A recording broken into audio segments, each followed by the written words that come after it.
كبير، يوم آخر من أيام المونديال اللي يزداد سخونة يوم بعد يوم، تتسارع فيه الأحداث صحيح، لكن بالأمس لم نعرف إلا الفرحة العربية المغربية، وكما هي العادة ما هو خارج المستطيل الأخضر لا يقل أهمية بالنسبة لنا عما يحدث داخل الملعب. التفاصيل هي اللي تصنع المشهد بكل تأكيد. مباريات اليوم فيها صراعات قبل صافرة البداية، لكنني أكرر عشية الأمس لم تعرف إلا الفرحة العربية المغربية، لذلك حلقة ممتعة فلنستمتع معها.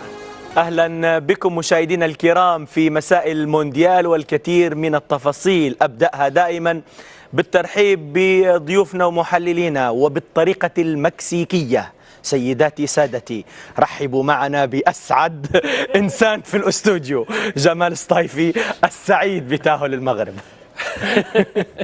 شكرا لك، تحية إليك. ولا شك أننا كلنا يعني سعداء يعني بفوز المنتخب المغربي، لأنه لا يحمل فقط أحلام المغاربة، يحمل أحلام العرب، يحمل أحلام أيضا الأفارقة في هذا المونديال. عشنا مباراة عصيبة خصوصا في شوطها الأول، ولكن النهايات كانت على نحو رائع. نتمنى دوامها دائما. فتحي المولدي المتأثر بدبدبات جمال السعيدة، أهلا بك. صحيح، متأثر ومتأسف. علاش؟ يا ودي كي ربحت المرة الأخرى في الدور درا قداش جانا لابس مغربي وجلباب اليوم قلت باش نتفاجئ شنو اللي لابس. اخي لابس بدله صورة البرنوس نتاع خدا دياز، تو نوريهولك. فما برنوس. فما برنوس عند على دياز. كل تحيه للساده المشاهدين، تحيه للقناه الوسط على الامتياز نتاعها الحقيقه والاشاده الكبيره بقناه الوسط في هذا البرنامج. ان شاء الله نكونوا موافقين في الكلمه، لانك بديت انا قلت كمل لنا الاغنيه وخل نروحوا. حلاوتها في الاغنيه. حبيت نقول كل الفرق كل المنتخبات عندها مدربين، المغرب عندها فنان. سنتحدث عنه كثيرا بالنسبه لمحمد وهبي، ونحب مدرب نزيد المغرب. اضافه اخرى فقط، وانه المغرب في بالهم كاريه في العالميه، جهه متسوغه في العالميه.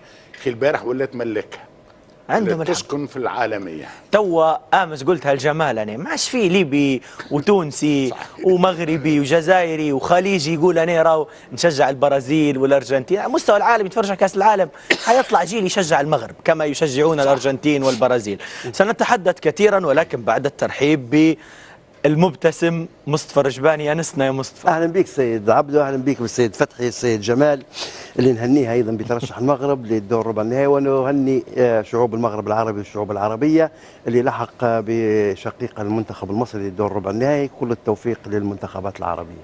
منتخبنا المغربي العربي الشقيق سطر يوم الامس هيبه، سطوه، مجد مونديالي، أوصاف تجعلنا بالأداء والنتيجة نشيد بمنتخبنا المغربي. يا مصطفى، أريد البداية معك بكيف رأيت المنتخب المغربي بهذه النتيجة مرتاح ومتأهل للدور الثمن النهائي؟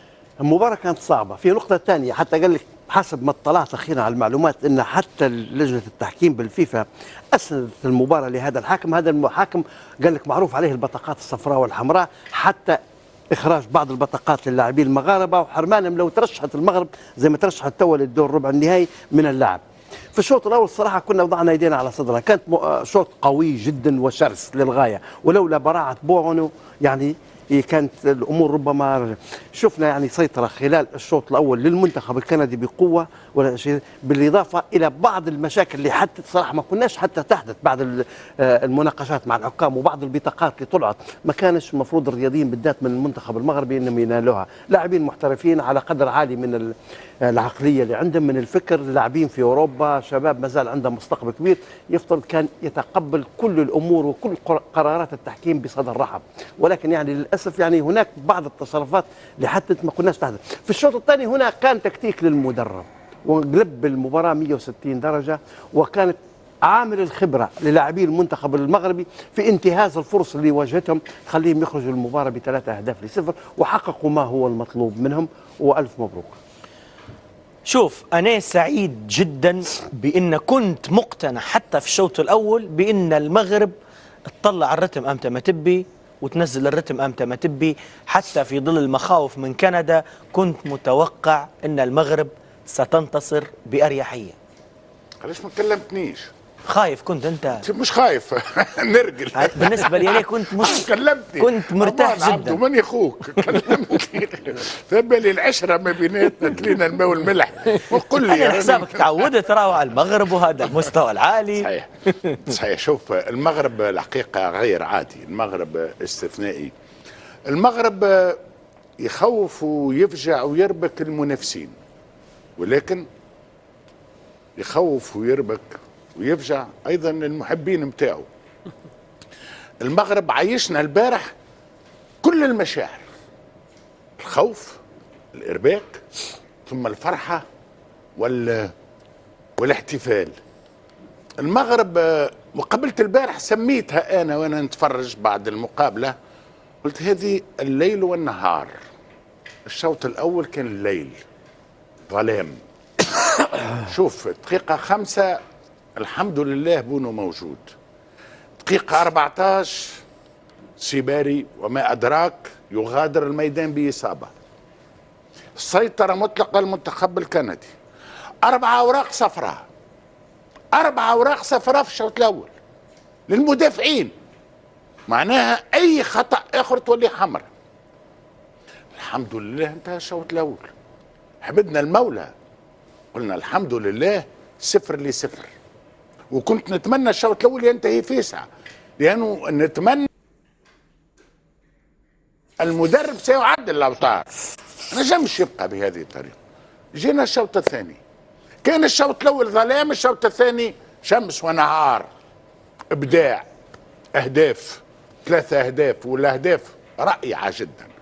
اهداف الهدف الاول نتاع خدمه نتاع مدرب، ما تقوليش لاعبين وحدهم هكا قالوا المخالفه تخرجها، خدمه نتاع مدرب. صحيح.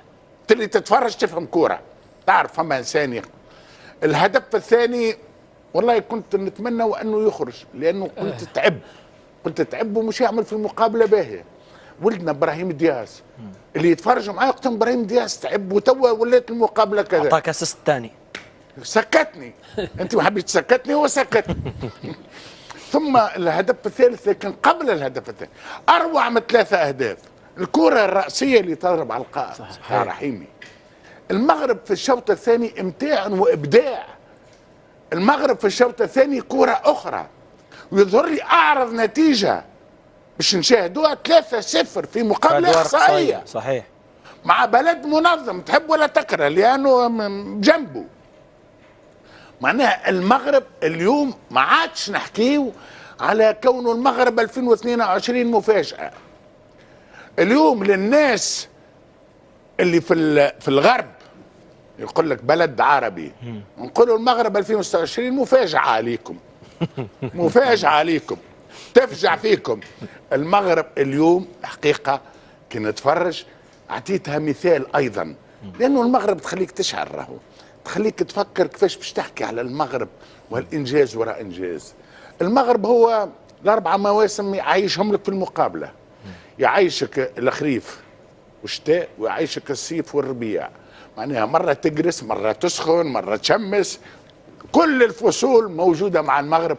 تحيه للمغرب وللمغاربه بكل تاكيد. نسأل جمال، 3 حلوه، 3 ممتعه، 3 رقم، 3 و4 5 فرص ضايعه مليحه، وفي حاجات ثانيه. الامتياز ايضا في اداره المواقف، اصابه تلقى حل، صفراء تتبدل تلقى لاعب في خروج اللاعب المتحصل على البطاقه الصفراء تلقى لاعب يؤدي بنفس المستوى. راحه كبيره امس عايشوها لنا المغرب. وبالحديث عن الفصول، هو خريف وصيف في الشوط الاول، وربيع وشتاء يعني في الجوله الثانيه من مباراه المغرب وكندا. هو الجانب الايجابي يعني فيما قام به المنتخب الوطني، وانه نقلنا من المفاجاه الى العاده. كنا نتحدث عن المفاجاه في قطر، اليوم إلى المغرب ينتقل الى العاده والى الحضور يعني الدائم يعني في المحفل الدولي. ايضا المنتخبات الكبيره هي شخصيه. صحيح الشوط الاول لم يكن يعني عندها التوقعات، واجه مشاكل كثيرة المنتخب الوطني في الجولة الأولى مع الضغط الكندي، مع الاندفاع أيضا البدني بالنسبة للمنتخب كندا، ولكن أيضا شخصية الكبار. المنتخب المغربي أيضا الوطني عاد بشخصية الكبار في الشوط الثاني، تغييرات المدرب، خطاب المدرب للاعبين، بعض التحوير أيضا في أماكن بعض اللاعبين، المهام الجديدة لأناحي في الجولة الثانية التي كانت مختلفة عن الشوط الأول، الشخصية التي أظهرها المنتخب الوطني، كل هذه الأمور يعني صنعت الفارق، وهذا ما يعطي يعني للمنتخب الوطني شخصيته. لأنه في الواقع في المباريات السابقة عن ماذا كنا نتحدث؟ أن المنتخب المغربي يصنع الفرص ولكن الفعالية ليست بحجم الفرص المتاحة.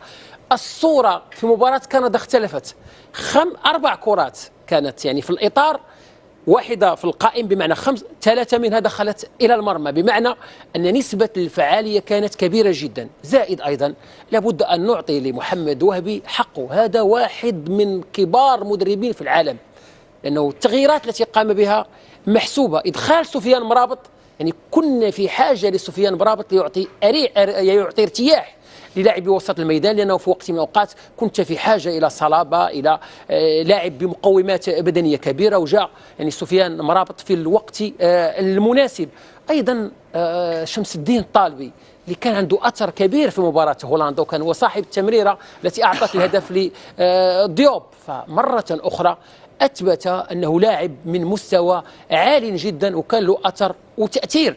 أيضا أحيانا الأمل يولد بالألم، فكان الألم يعني صعوبات الشوط الأول، إصابة إسماعيل الصباري، فكان لابد من البحث عن الحلول. جاء أيضا سفيان رحيمي، وسفيان رحيمي كان أيضا حاسم يعني في تحركاته، تحركه هو اللي جاب لقطة الهدف الأول، ضربة الخطأ التي أعطت الهدف الأول بالنسبة لعز الدين أناحي، ثم كرة ارتطمت بالقائم قبل أن يضع بصمته على المباراة. صحيح. الجميل أيضا أن أبرز 3 لاعبين هما كانوا من صنع محلي في هذه المقابلة، ياسين بونو وعز الدين أناحي وسفيان رحيمي، فأنه يعطيك صورة. وملك الأسيستات إبراهيم دياز، إبراهيم دياز أيضا ولادة جديدة، لأن إبراهيم دياز لو كتذكر حضوره مع الميلان، هذه هي نسخة إبراهيم دياز مع الميلان، يعني التمريرات، الحضور يعني في القرب يعني مربع العمليات، تمريرات حاسمة.